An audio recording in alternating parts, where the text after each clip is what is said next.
Well, that was a little bit better on Sunday, wasn't it? We've not had much to enjoy this season, but Sunday was one of the few days that we could. And I do think it was for the fans. I think Mark got it spot on in his review that I don't think we stumbled across anything tactically or line-up wise. I was actually quite underwhelmed with the lineup. And I don't think there's anything we can massively build on. Obviously, you take the positivity, you take the 3 points. It's always good to get a win and a clean sheet. But I think it was just for the fans that went, the fans at home, watching Match of the Day. I think, yeah, just one of the few days this season for us to enjoy. One thing I did want to say about the Man United game is I don't know if many people noticed it, but Kudus' lack of celebration, I should say, for both goals was quite interesting. I mean, you could look at it in two ways. One way you could say he's angry, disappointed with his season, with personally and as a team, and he thinks we should be doing better. And beating Man United in a bit of a dead rubber game was, the least we could do, and therefore I'm not going to run off celebrating like I've just won the World Cup. And if that was the case, I'd sort of say fair play to him. But you could also say that it indicates in a long line of indications that he's ready to go. He's not interested, and he can't wait to leave the football club. And I'm sort of leaning towards that side. Unfortunately, I don't want to be negative of a game that we've won 2-0 and played well in. But it was certainly interesting seeing those celebrations. I do think I'd be very surprised if he didn't move on this window. Which, talking of transfers, the rumour mill is in full swing, and as West Ham fans, we know we get linked with pretty much everyone at this time of year, and it's just only going to get more and more as the summer continues. So yeah, I think we've just got to strap in and go for it, and hopefully we have a successful window. But I don't think that will stop the speculation in terms of links to all manner of players. And two players that have come up recently over the last couple of days are two players I wanted to talk about because they've been linked before, and they're quite relatively high-profile names. And like I say, it feels like every summer over the last 3 or 4 years we've been linked with both of these players. Might be wrong on that, but that's what it just feels like. And that's James McAtee and Aaron Ramsdale. I've got word from Mark that there is definitely interest from McAtee. He's a player of interest. He's someone that we've kept an eye on over a couple of years. I think he mentioned last season that we were looking at him, and it obviously didn't come off. But he is definitely someone of interest. I don't believe so with Ramsdale at this point. It seems like pure media speculation. And I think it's quite, you could almost call it lazy journalism in that front, that he's been relegated again and that he probably want to stay in the Premier League. West Ham have just announced that one of our goalkeepers won't be signing a new contract. So you can see where the links come from, but it seems like that one is more speculation at this point, whereas there is definitely interest in McAtee. And McAtee, I do really rate. I do think he's a really good footballer. He actually played for Sheffield United against us a couple of years back, and I remember looking at him and thinking he almost ran the game. He was popping up all over the pitch in areas that we couldn't really get hold of him. And he was one of the few Sheffield United players on the day that had real sort of technical ability and the ability to go past a man and create something out of nothing. So I do really rate him as a player. And look, he could be the man to replace a Paquetá, a Kudus, whatever. At this stage, I would say that there are other sort of areas of the pitch I would rather focus on. And if we are going for an attack-minded player, which we definitely need in quite a few areas, I really would like to see sign someone with pace. And I don't think that is McAtee's strong suit. I do think we need physicality and pace in the side. Because let's say we kept Paquetá, for example, which is definitely an option at this stage. Him and McAtee in the same team, and then you've got Bowen.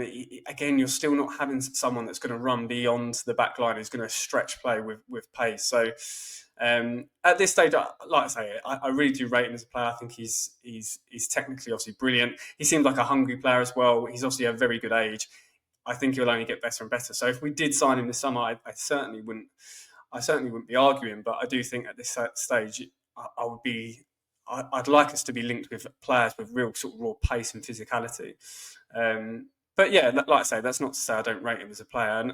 And to be honest, with probably players going out like Kudus, maybe Paquetá, it would it will certainly be a very good replacement for either of those. So it'll be interesting to see on that one. I definitely think there's interest there. you can see from his side that a move would make sense, particularly to another Premier League side, where he's going to get a lot of games or a lot more games. He's actually featured a few more times than I expected for Man City this season, and I think it's part of Man City's sort of problems and struggles, and Pep trying to figure out who's in form and who's not, and just giving up other players opportunities to play.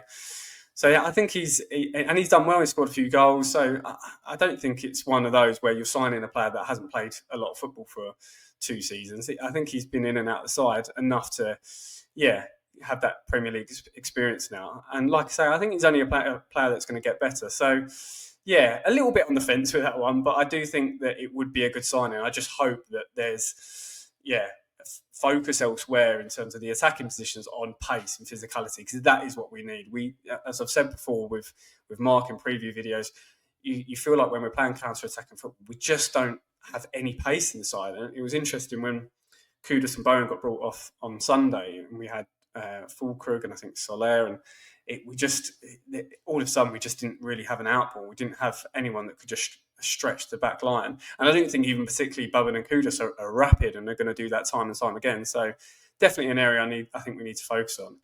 Ramsdale, I'm not keen on. I've got to be honest. I do think that, is he that much better than Areola? In my opinion, no.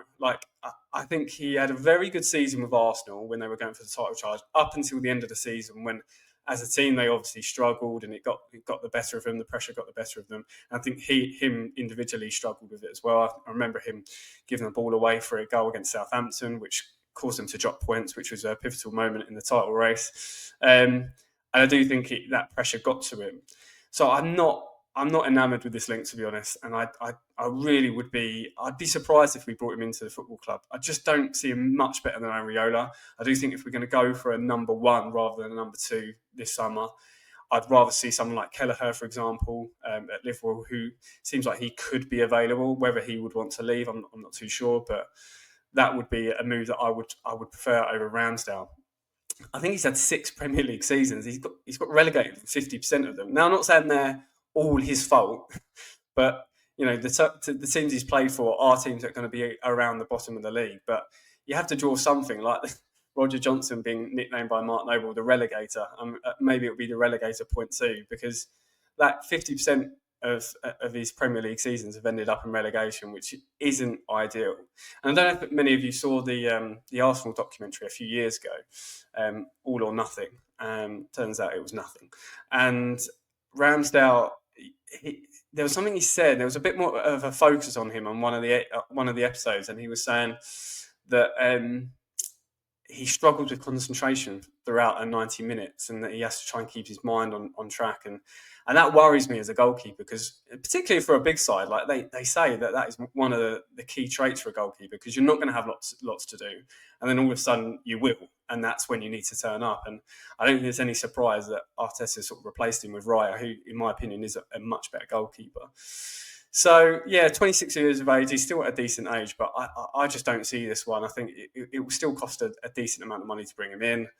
And I just don't think he's much better than Areola. I think he's got good parts to his game. I do think he has these games where he seems unbeatable at times, and he can make the odd amazing save. But I feel like that of Areola. I do think Areola proved on Sunday that he can have games where he does really well in keeping the ball out of the net. And I think if we're going to try and upgrade Areola, then actually get an upgrade. So not for me, that one at this stage. And I'm sort of thankful it seems like more speculation at this point.